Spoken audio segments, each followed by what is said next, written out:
Hello, all. Thank you for joining us this morning for Shatterproof's and the Atlas team's first CEO and Senior Leader Roundtable.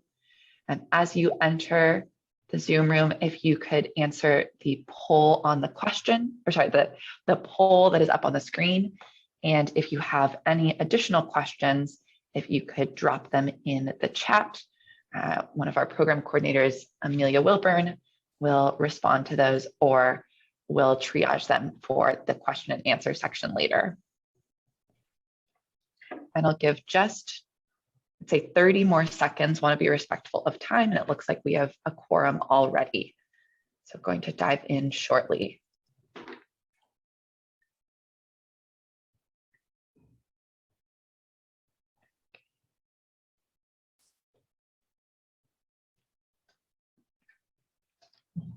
Perfect. Okay. So let's get started in that case.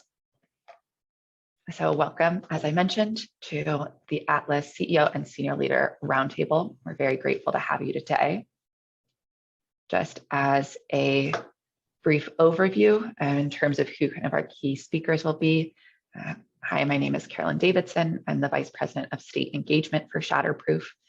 So in that work, I lead our team on the ground, both physically and virtually in our Atlas states. And we'll also have words shared from two providers, Lisa Blanchard, who is the Vice President of Clinical Services at Spectrum Health Services. And, I'm moving my windows, Jennifer Duncan Sanford, who's the National Strategic and Account Director for Hazelden Betty Ford. I'm going to close that, move that out of the way. And so just as a brief agenda before we get into our keynote speaker, if you will, to let you know that we'll start with the objectives of the event, a brief introduction to Atlas, reasons to participate in Atlas, as well as a call to action, and then key takeaways before a Q&A section. And we certainly encourage you to jump in. We know that senior leaders do not tend to be bashful, and we are very appreciative of that. So we'd really love you to share your thoughts today. And just a brief note that in terms of the objectives of this session, we are aiming to share the Atlas vision, provide an update on current progress and activities, communicate the benefit of participation, and then really demonstrate why your involvement is critical beyond the benefit to your facility and your patients. But with that, I will turn it over to our CEO and founder, Gary Mendell. Thank you. Thank you, Carolyn. And thank you all who are joining us today. Really, really appreciate it. As you know, I'm Gary Mendell. I'm the founder and CEO of Shatterproof. And I think as you also know, we are deeply committed at Shatterproof to do our part, to do what we can, to bring people together, to really change the treatment landscape in the United States for those suffering with a substance use disorder. And we really need your help to do it. There's no way that we can do this on our own. A little bit more about myself on a personal note. For those who don't know me, my career was primarily not in healthcare nor nonprofit work. My older son, Brian, struggled with addiction from age 17 to 25 and tried his hardest, went to 8 different treatment programs over 8 years and was starting to do better. And then in October 2011, I was woken up in the middle of the night, and when I picked up my cell phone, I was told that my son had just died. He was 25 and he hadn't used a substance in 13 months. And equally tragic, it wasn't just addiction that took his life. What ultimately happened with my son is that it was just about every day feeling ashamed of himself, feeling like an outcast that caused him to wake up that morning, research suicide notes, write a note of his own, and take his own life after not having used a substance for 13 months. So after that, obviously there's nothing worse as a father. I really struggled with 2 questions. What could I have done differently as a father? and what could be done to spare other families of the tragedy that we had suffered. And I took what I thought would be 3 months away from my business, and I traveled the country looking for answers to those two questions, speaking with leading experts all across the country, researchers, policymakers, families, advocates, government agencies, etc.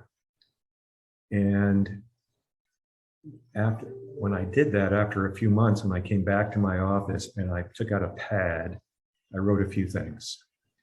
I wrote big, how big this disease was. I had no idea it was 20 million, and now the numbers look like 40 million people in this country suffering with a substance use disorder.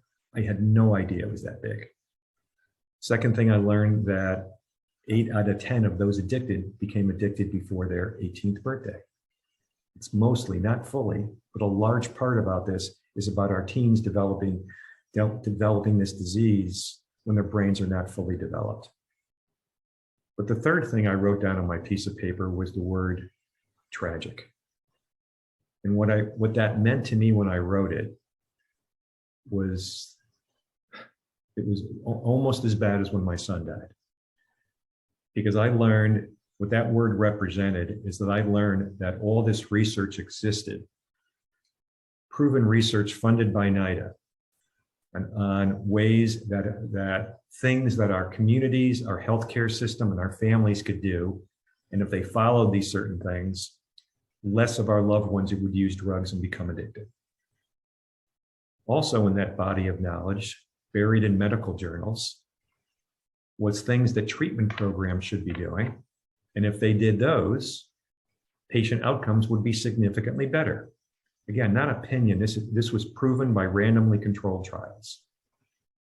So there it was in front of me, proven research that could have prevented or could have improved the outcome of my son in treatment, and not just my son, millions of others. And so I crossed out the word tragic and I put the word hope, because there was the answer to these two questions. What could I have done differently as a father? I should have known more. I should have known what to look for in treatment. I should have known more when I was raising my family, how it could have been prevented, but I hadn't. And what could be done to spare other families was to get this information out to others. Everything that was buried in medical journals.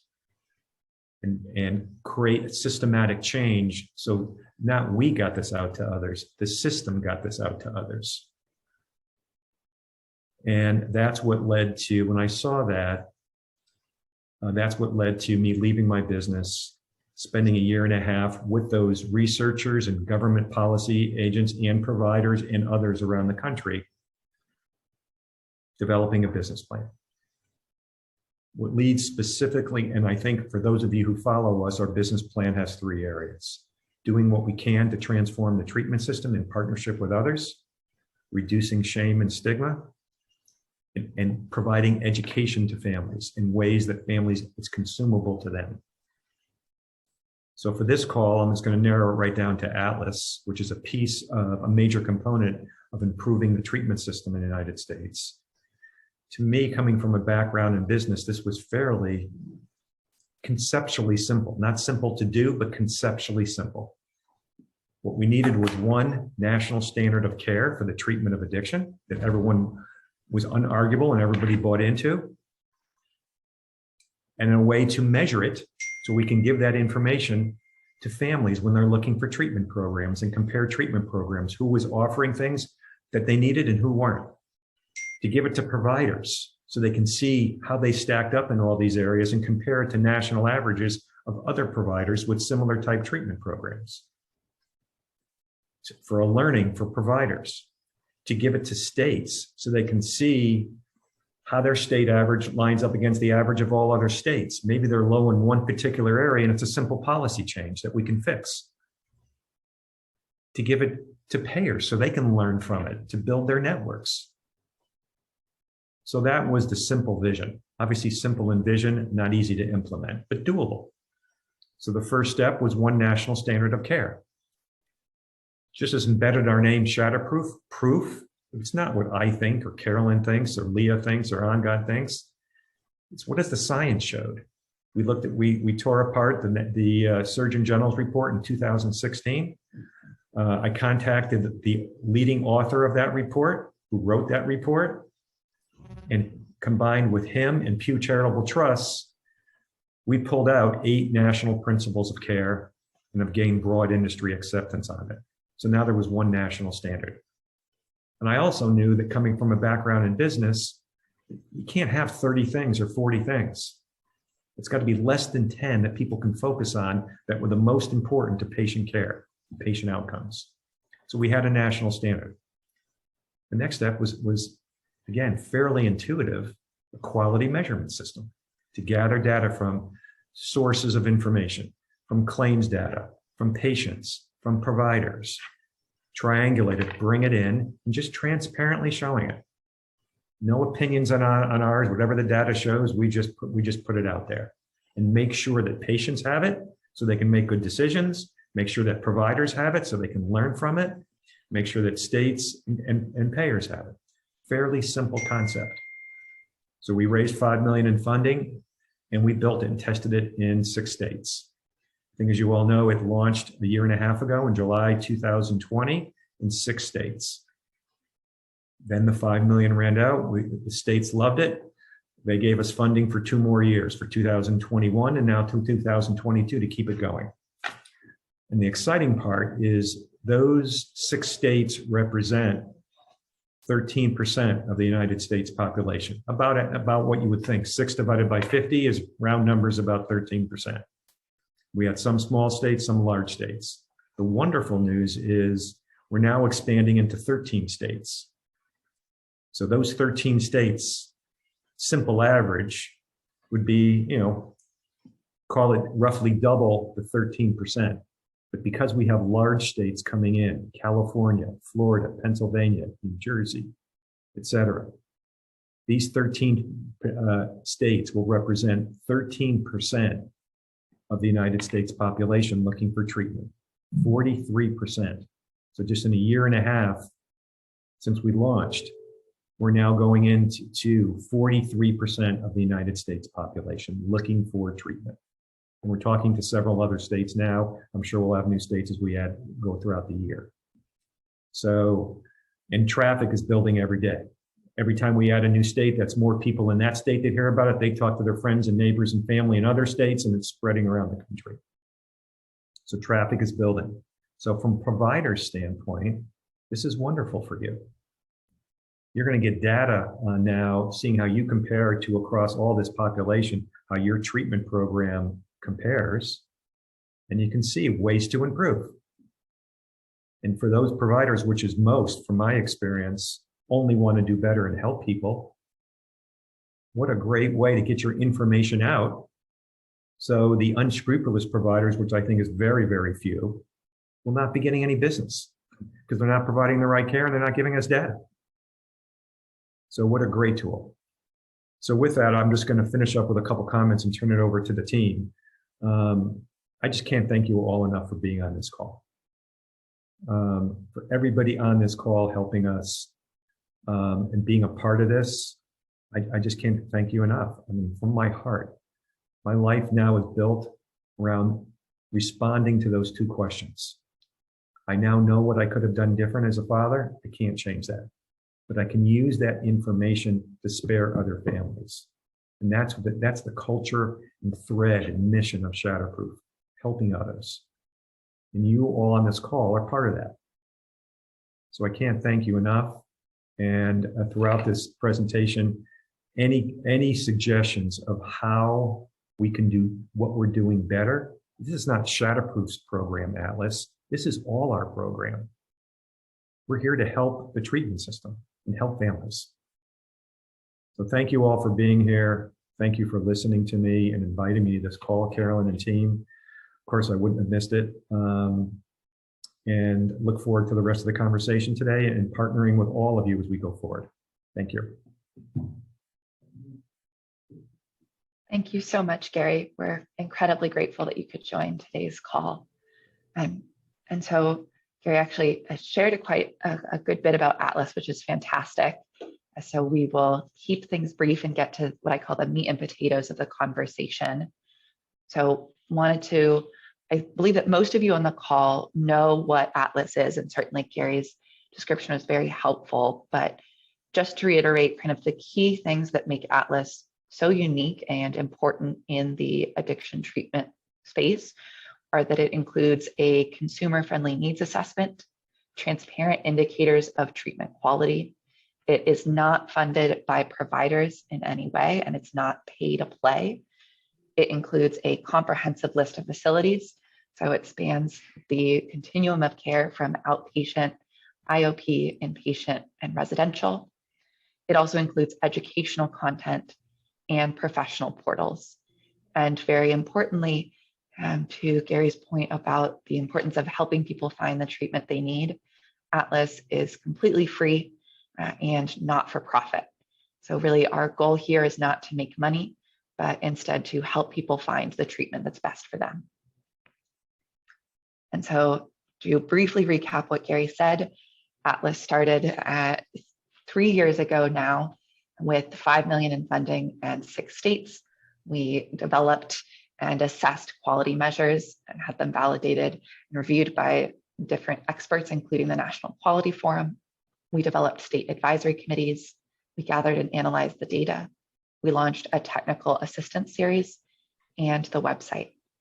And so from those somewhat humble beginnings, to Gary's point, the platform will soon be live in states with more than 40% of the US population. And we're excited that many of you today are from these new states. I know we have a lot of faces from Florida, Pennsylvania, New Jersey, and a few that span multiple states. And Carolyn, on that point, to that state, that map, go back for a second, please. Just so it doesn't confuse anybody, there's 2 states that we haven't announced yet, Washington and Connecticut, so they don't show up on the map, because you'll see 11 on that map. It's 13 now that are committed and signed up and fully funded. Thanks. Thanks, Gary. No, I'm glad that you pointed that out exactly. And we are, to Gary's point, rapidly growing. And so, many of you may think, well, that's fine and dandy, but how many people use Atlas? And so since our launch on July 20th of 2020, Atlas has been visited more than 171,000 times. Individuals have conducted more than 56,000 searches on Atlas, and facilities have been viewed more than 27,000 times. And actually that number is a little low. It's since grown quite rapidly. So Atlas is being used already and will continue to grow. We've devoted more resources to marketing the platform so that people who need it can find it.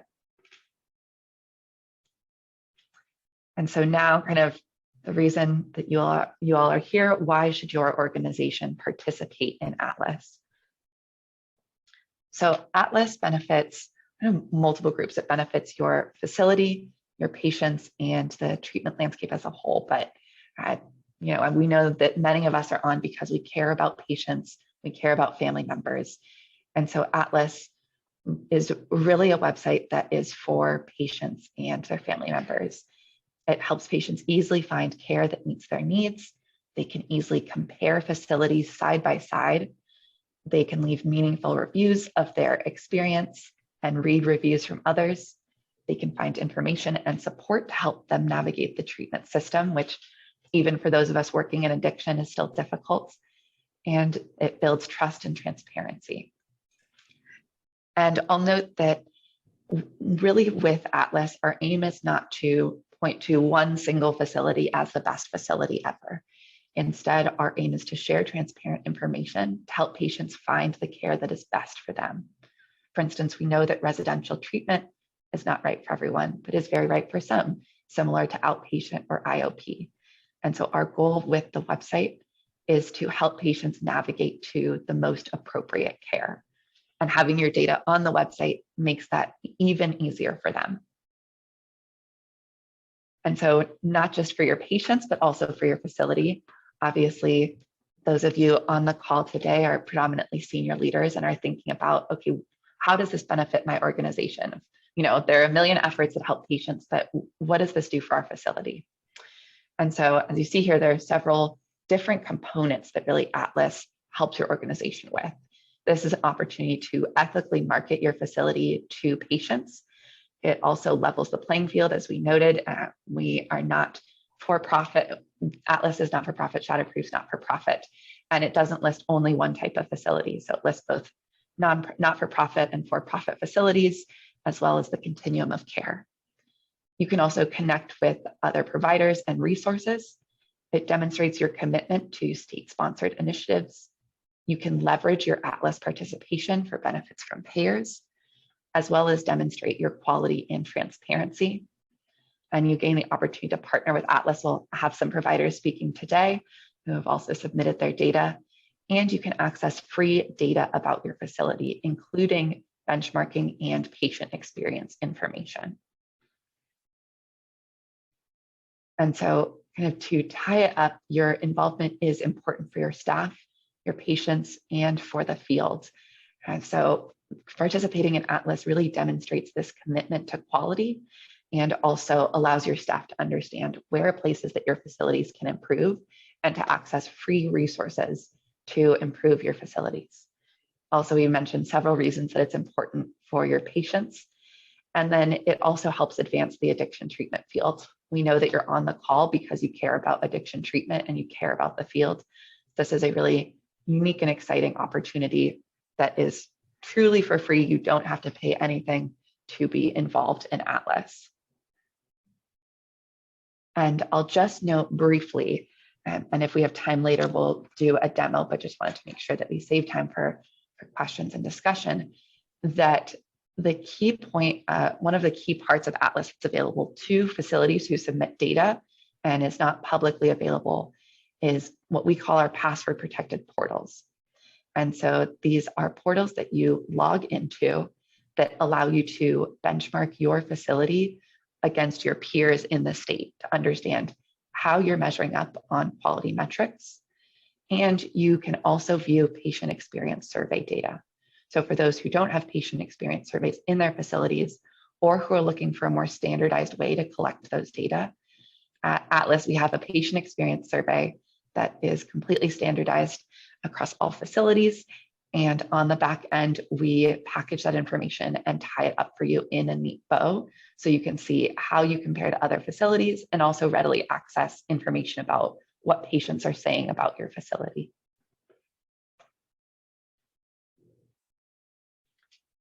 And so at this point, I'd like to pause to, who better to speak to senior leaders than senior leaders themselves. So I'm going to pause to turn it over first to Lisa and then to Jennifer to talk about really why Atlas and quality measurement is important to them.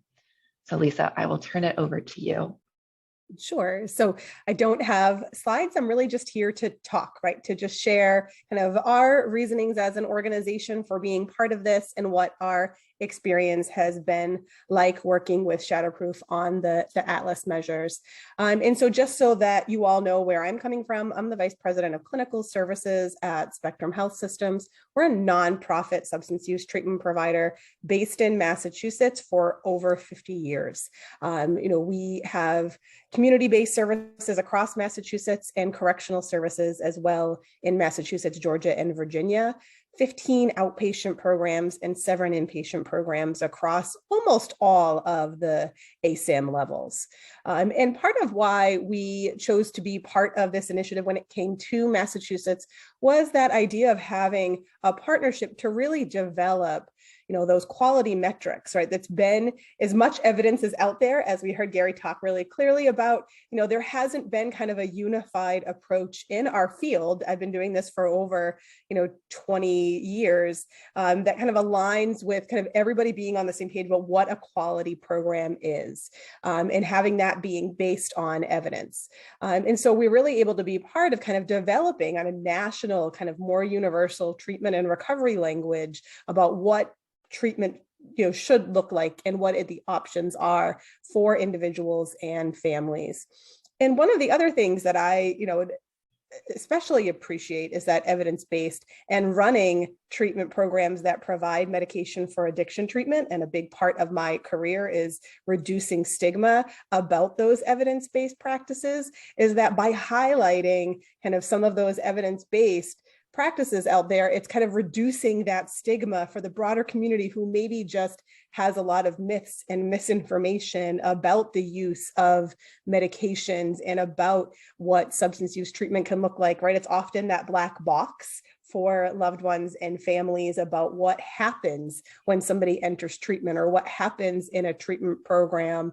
And it's challenging for folks to get kind of real information about what that should look like. But from the provider perspective, it allows us to highlight that we do have several evidence-based practices and best practices in our treatment programs, so that when individuals are looking for care, they're going to see kind of the list of all of the things that we do provide as an organization, and line it up against those who may, for whatever their reasons are, may not be providing that breadth of service that is very well needed.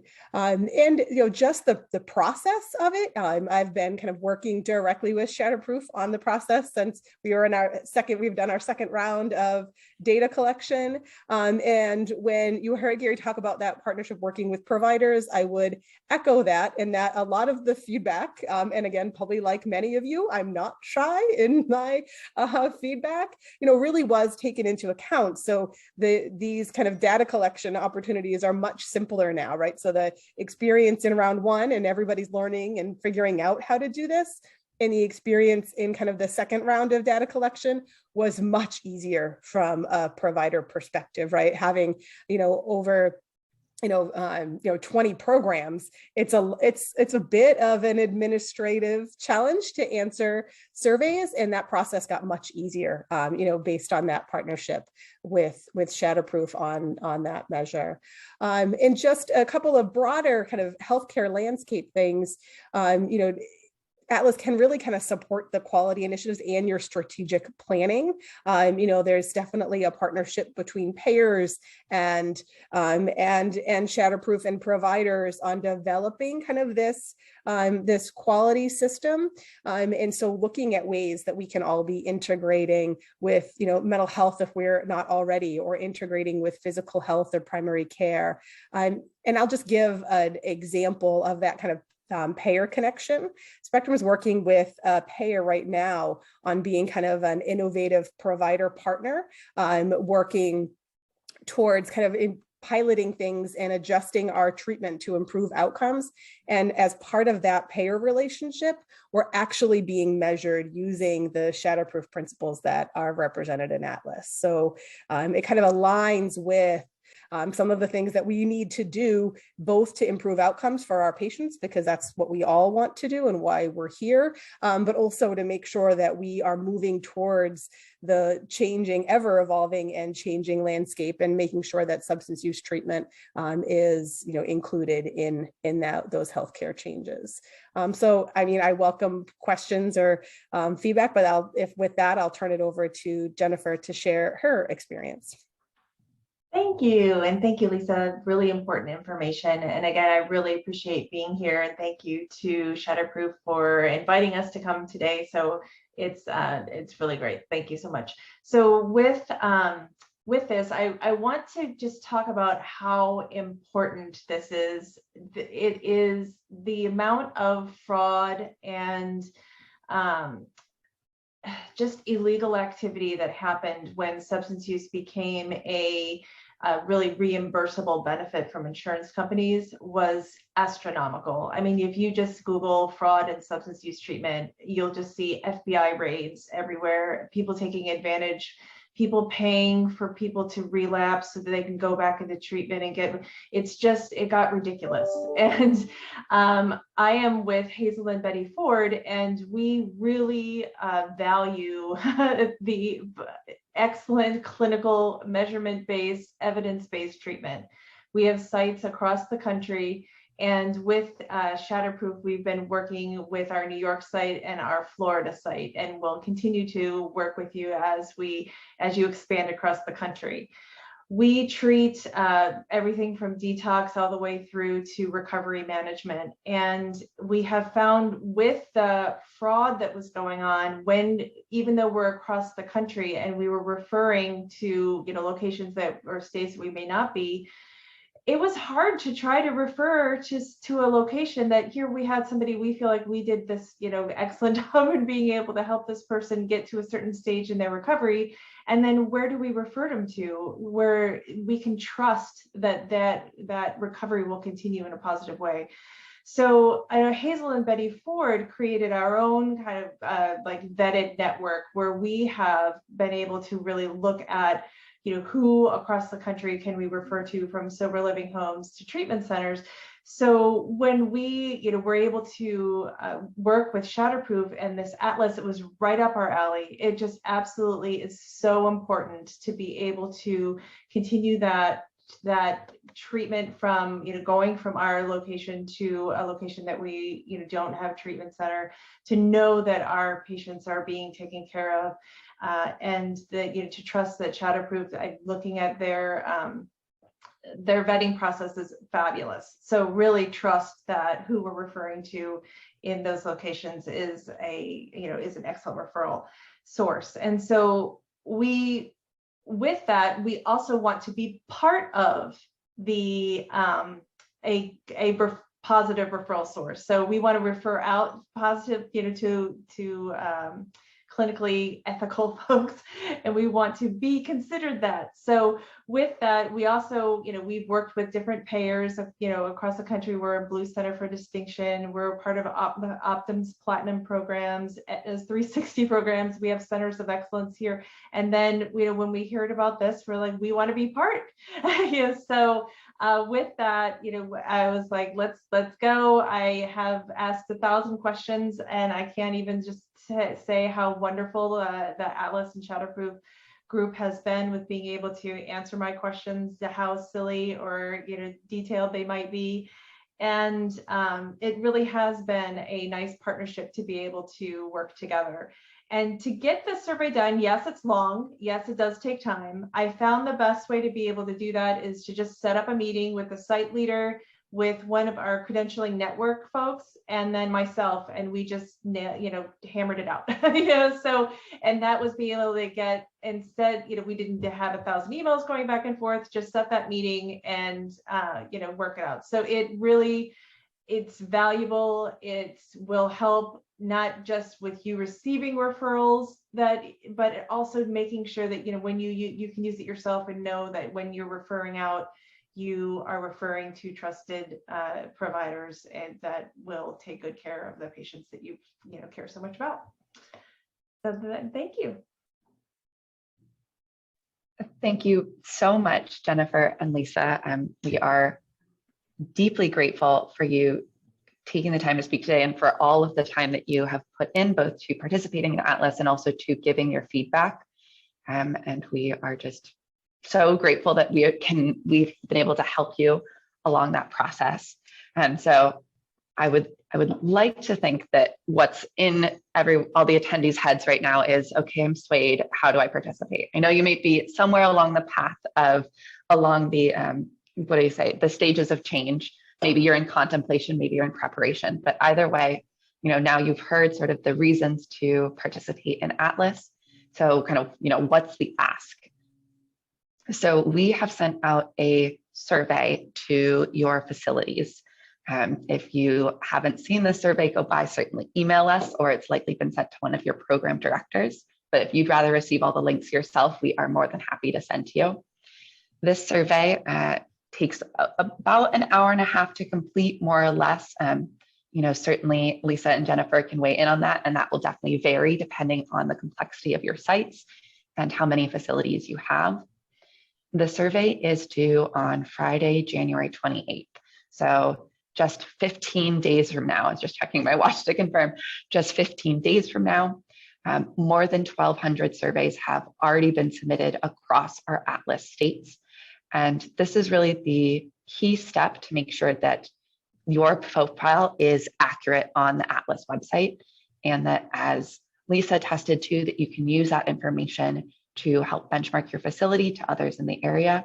And as Jennifer attested to, that other facilities can use that information to find quality care, to find places to send their patients, not to mention peer specialists, recovery coordinators, care coordinators who can use it to find care for their clients. And so that is sort of our main ask, and we'll turn it over to questions, but just to note that really the main takeaway that we wanted to note is that there is a survey out. We ask that you participate. It's a very, we'd hope to think a very small ask for what you gain in return. And we also have a simplified submission process if you have more than 2 facilities. But for now, we will turn it over to a question and answer section. So I will stop share so we can see each other's faces.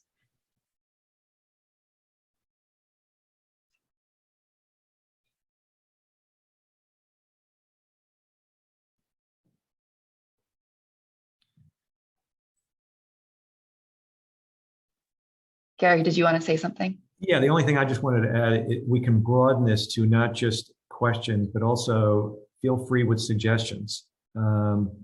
I'd like to emphasize that I would probably bet my right arm that everybody on this phone call right now, every one of you, want to improve the quality of treatment for those with a substance use disorder. This atlas, I want to just say in neon blinking lights, this is not Shatterproof, take it or leave it. This is all of us working together.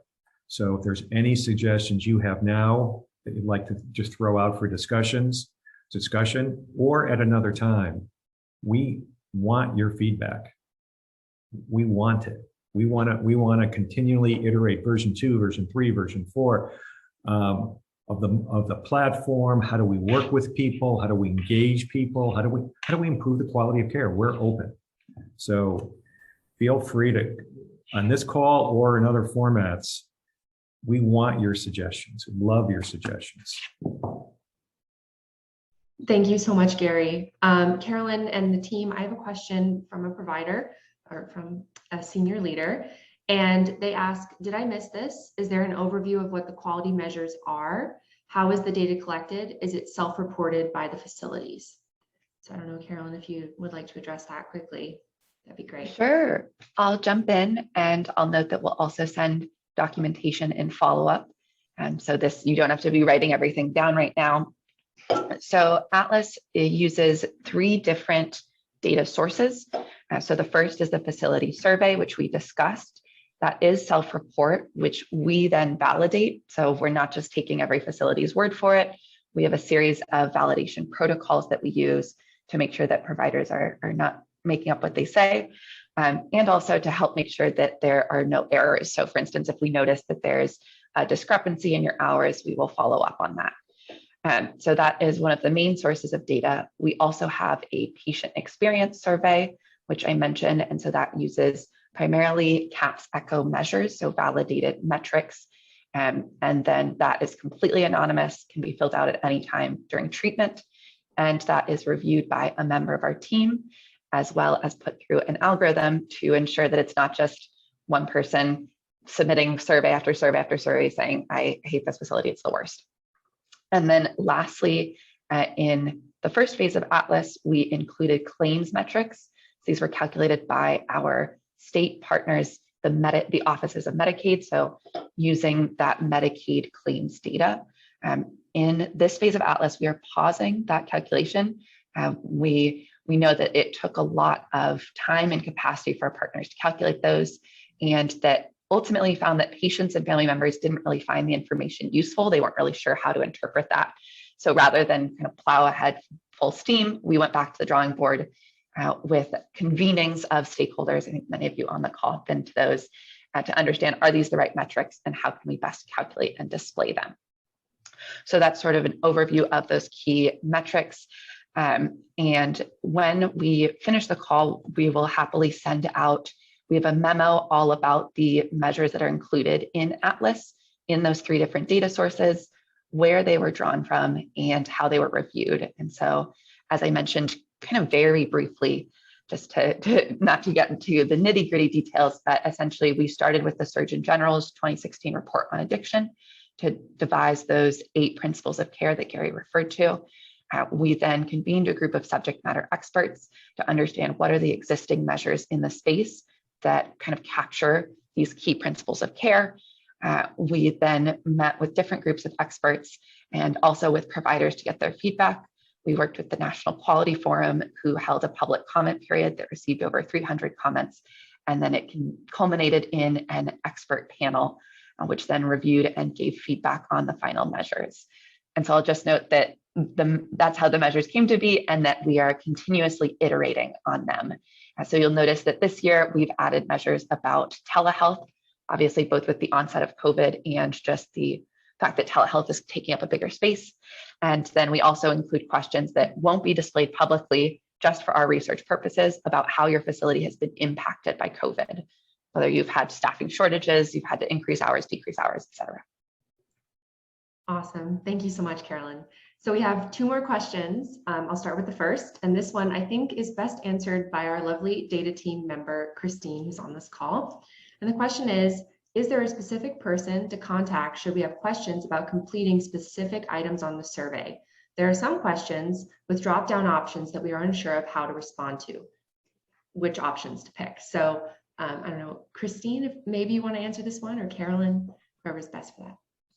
Yeah, I'm happy to jump in. Thanks, Amelia. And thank you for your question, Megan. So this is a pretty common question, and sometimes providers, specifically with their MAP programs and listing medications and things like that, it can be kind of tricky to understand how to best answer certain questions. And so the best way to contact us about this is emailing atlas@shatterproof.org, and that will go straight to the data team, my team, and we will reach out to you directly, or you can submit a help desk request, and that will entail listing what kind of trouble you're having. You'll get a ticket number, and you can list the address for the facility you're struggling with the survey, and we will reach out to you and resolve that pretty quickly within a 48-hour period for sure. Awesome. Thank you, Christine. So I'll move to the next question. Unless Carolyn, if you had anything to add there, feel free to jump in. So the next question is from Christina, and she asks, when do you expect Florida facilities to be added? Sure, I can take that. My name is Leah Kaufman, and I am the lead for our implementation in Florida. So for Florida and also for Pennsylvania, New Jersey, and Louisiana, who are currently in the midst of data collection, we plan for the website to be available in early May. The launch date might vary from state to state, depending on whether we do an in-person event or if we have a virtual kickoff, but planning right now for that first week of May. Thank you, Leah. Next question we have, you guys are really putting them in the chat. I love it. Keep them coming. So this question is from Doug, and they ask, how will you be acquiring payer data in the short run, if not a Medicaid facility?